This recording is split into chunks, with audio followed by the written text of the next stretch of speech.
നമസ്കാരം. നിലമ്പൂർ ഉപതെരഞ്ഞെടുപ്പിന് തലേ ദിവസം ആളിക്കത്തിയത് CPM സംസ്ഥാന സെക്രട്ടറി MV ഗോവിന്ദൻ പറഞ്ഞ CPMന്റെ RSS ബന്ധത്തെക്കുറിച്ചായിരുന്നു. മുൻകാലങ്ങളിൽ തിരഞ്ഞെടുപ്പിൽ ജനസംഘം CPMുമായി കൈകോർക്കുകയാണുണ്ടായത്. ഇക്കാര്യം ചരിത്ര സത്യമാണെന്ന് പറഞ്ഞാണ് ഗോവിന്ദൻ പാർട്ടിയെ അവസാന നിമിഷം വെട്ടിലാക്കിയത്. ഇതോടെ CPMന്റെ ജനസംഘം ബന്ധം സജീവമായി ചർച്ചയിലും നിറഞ്ഞു. മുൻകാലങ്ങളിലെ രാഷ്ട്രീയ കാലാവസ്ഥയ്ക്കനുസരിച്ച് രൂപം കൊണ്ട ഈ ബന്ധത്തെ ഇപ്പോഴത്തെ രാഷ്ട്രീയ കാലാവസ്ഥയിൽ അംഗീകരിക്കാൻ CPMന് സാധിക്കുന്നില്ല എന്നതാണ് പ്രശ്നം. ആ നിലയിലേക്ക് കേരളത്തിലെ രാഷ്ട്രീയ കാലാവസ്ഥ മാറുകയും ചെയ്തിരിക്കുന്നു. വ്യാഖ്യാനിച്ചും വിശദീകരിച്ചും നേതാക്കൾ മറയിടാൻ ശ്രമിക്കുമ്പോഴും അടിയന്തരാവസ്ഥയ്ക്ക് ശേഷം 1977 നടന്ന തെരഞ്ഞെടുപ്പിൽ CPMും ജനസംഘവും അടക്കം ജനതാ പ്ലാറ്റ്ഫോമിൽ സഹകരിച്ച് തെരഞ്ഞെടുപ്പിനെ നേരിട്ടുവെന്നത് ചരിത്ര യാഥാർത്ഥ്യമായി തുടരുകയാണ്. അടിയന്തരാവസ്ഥയ്ക്കെതിരെയുള്ള ജനരോഷമാണ് പ്രതിപക്ഷ പാർട്ടികളുടെ കൂട്ടായ്മയ്ക്കും കോൺഗ്രസിനെതിരെ ഒന്നിച്ചുള്ള മത്സരത്തിനും വഴി തുറന്നത്. RSSന്റെ രാഷ്ട്രീയ മുഖമായ ജനസംഘം ജയപ്രകാശ് നാരായണന്റെ ജനതാ മുന്നണിയിൽ ചേർന്നതോടെ LK അദ്വാനിയും AB വാജ്പേയിയും മുന്നണിയുടെ പ്രധാന കാര്യക്കാരായിരുന്നു. കലപ്പയേന്തിയ കർഷകനായിരുന്നു തെരഞ്ഞെടുപ്പ് ചിഹ്നം. K ചന്ദ്രശേഖരൻ ചെയർമാനായി ജനതാ പാർട്ടി കേരള ഘടകം രൂപം കൊണ്ടു.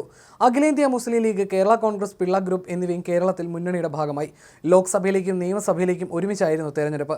6 മാസം വീതം 3 തവണ നീട്ടിയ ശേഷമാണ് 1977 മാർച്ച് 19 കേരള നിയമസഭയിലേക്ക് തെരഞ്ഞെടുപ്പ് നടന്നത്. പ്രഖ്യാപനത്തിന്റെ പിറ്റേ ദിവസം തിരുവനന്തപുരത്ത് വെട്ടിമുറിച്ച കോട്ടയിൽ നടന്ന CPM പൊതുയോഗത്തിൽ ഏകാധിപത്യത്തിനെതിരെ രംഗത്തിറങ്ങാൻ EMS ആഹ്വാനം ചെയ്തു. ഉദുമയിൽ CPM ഉൾപ്പെടുന്ന മുന്നണിയുടെ സ്ഥാനാർത്ഥിയായിരുന്നു ജനസംഘം നേതാവ് KG മാരാർ. 1977 മാർച്ച് 3 CPMന്റെ പാലക്കാട് സ്ഥാനാർത്ഥി T ശിവദാസ മേനോന്റെ കൺവെൻഷൻ പാലക്കാട് ഗൗണ്ടർ തിയേറ്ററിൽ ഉദ്ഘാടനം ചെയ്തത് LK അദ്വാനിയാണ്. അദ്വാനിയുടെ പ്രസംഗം തർജ്ജമ ചെയ്തത് O രാജഗോപാലും. മുന്നണി സ്ഥാനാർത്ഥികൾക്ക് വേണ്ടി തിരുവനന്തപുരത്തും അദ്വാനി അന്ന് പ്രസംഗിച്ചിരുന്നു. CPM നേതാക്കളും വേദിയിലുണ്ടായിരുന്നു.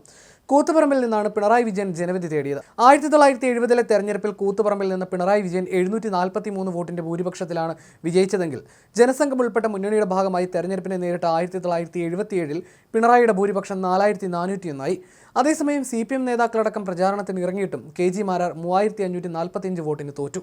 ലോക്സഭാ തെരഞ്ഞെടുപ്പിൽ ഇന്ദിരാഗാന്ധിക്കെതിരെയായിരുന്നു ജനവിധിയെങ്കിൽ കേരളത്തിൽ തിരിച്ചായിരുന്നു ഫലം.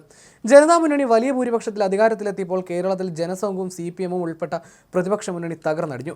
140-ൽ 29 സീറ്റാണ് പ്രതിപക്ഷ മുന്നണിക്ക് കിട്ടിയത്.